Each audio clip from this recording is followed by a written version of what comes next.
Medical malpractice is defined legally as a doctor or nurse or another healthcare provider offering services beneath the standard of care or breaching the standard of care.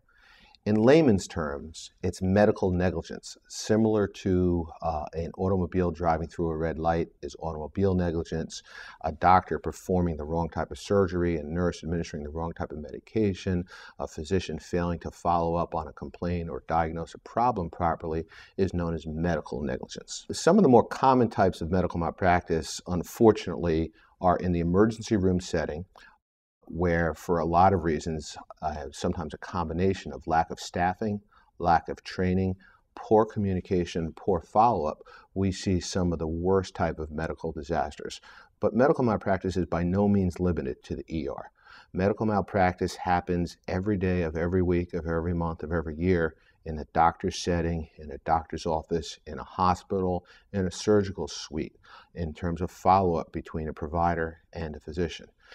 Medical malpractice in this day and age is the 7th leading cause of death in the United States. It's a tremendous problem. It's an epidemic. Over 20,000 people a year die of medical malpractice. That's the equivalent of a jumbo 747 fully loaded going down every single day for a year.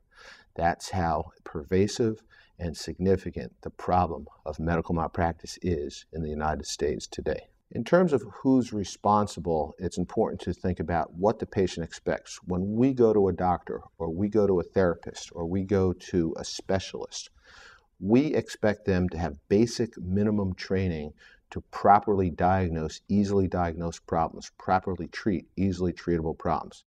People make mistakes, but when a mistake is made due to poor training, poor follow-up, poor communication, that's medical negligence. Another cause is the medical society does a pretty poor job of policing their own members. And these malpracticing physicians, malpracticing nurses, malpracticing hospitals are not rooted out, they're not exposed. And the only recourse a patient has is through the legal system. If you believe you or a loved one is a victim of medical malpractice or medical negligence, you need to speak to an attorney who regularly handles these types of cases.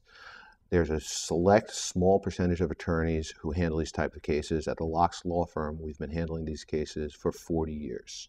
We have the resources, we have the skills, we have the wherewithal, and we have the expert witnesses to help us decipher whether this was simply a bad medical result or truly medical malpractice. And it's very, very important to see an attorney early.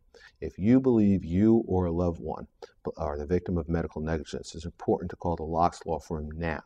Don't wait, don't delay. There's no charge, there's no risk, and it's important to have an attorney review the case thoroughly as early as possible.